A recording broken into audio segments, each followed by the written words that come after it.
मुख्यमंत्री हेमंत सोरेन ने वोटिंग के बाद जेएमएम के सभी उम्मीदवारों और कार्यकर्ताओं के साथ ऑनलाइन मीटिंग की। सोशल मीडिया प्लेटफॉर्म एक्स पर पोस्ट के जरिए सीएम ने इसकी जानकारी भी साझा की। मुख्यमंत्री ने अपने पोस्ट में लिखा है, सभी ने दिन रात खून पसीना बहाकर कड़ी मेहनत की है, आप सभी का आभार और जोहार।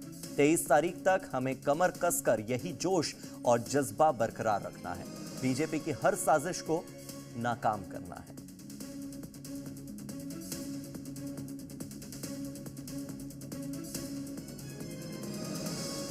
इधर जेएमएम की वरिष्ठ नेता और रांची से पार्टी उम्मीदवार महुआ मांझी ने दावा किया है कि हेमंत सोरेन की सरकार की वापसी होगी। आईएनडीआई गठबंधन को इस चुनाव में 57 सीटें मिलेंगी। उन्होंने यह भी कहा कि हेमंत सोरेन की सरकार के कामकाज से पूरे राज्य की जनता खुश है। सरकार के कामकाज की वजह से बंपर वोटिंग हो रही है। सुनिए। हम लोग तो इससे भी ज्यादा सोच रहे हैं, 57 सीट्स सोच रहे हैं हम लोगों का, क्योंकि हम लोगों को इंटरनल न्यूज़ मिलता रहता है ना, वहाँ जो जनता वोट करती है वो हमसे डायरेक्ट जुड़ी हुई है, उनकी तरफ से जो हमें सूचनाएं मिलती है उसके आधार पर तो हमें लगता है कि 57 सीट्स में हम लोग आ रहे हैं। जनता का आक्रोश नहीं था, जनता के लिए जो काम किया गया हमारी सरकार द्वारा उसके कारण इतना वोटिंग हुआ है। आपने देखा होगा कि सेकेंड फेज में बोकारो धनबाद जैसे शहरी इलाके में बहुत कम रहा वोटिंग परसेंटेज, 50 और 52 ही रहा, लेकिन ग्रामीण इलाकों में ज़्यादा रहा। इसका मतलब यही है कि वहाँ के लोग जो योजनाएं उनके लिए लेकर आई है हेमंत सोरेन सरकार ने, उनसे खुश हैं। क्योंकि भाजपा के कार्यकाल में आपको पता होगा कि यहाँ पर जब सरकार बनी 2000 साल में झारखंड बना, उस समय भाजपा की सरकार बनी और वो करीब 17-18 साल तक झारखंड में उनकी सरकार रही, जिसमें बाबूलाल मरांडी जी, रघुवर दास जी और 3 बार अर्जुन मुंडा जी मुख्यमंत्री रहे।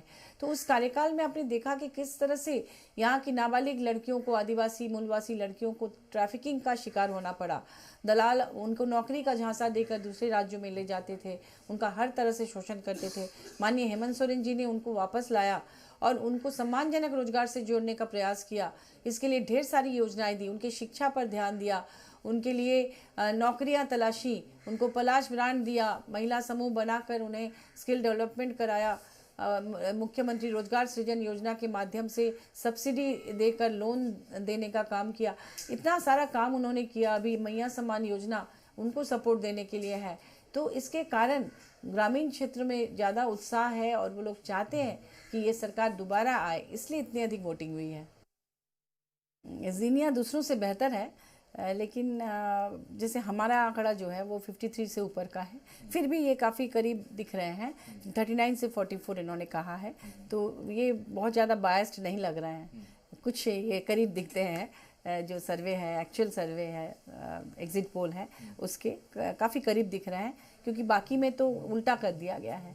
कई जगह हमने देखा वो उलट फेर उसमें दिख रही है, लेकिन ये उससे उसकी तुलना में हमें बढ़त दिखा रही है।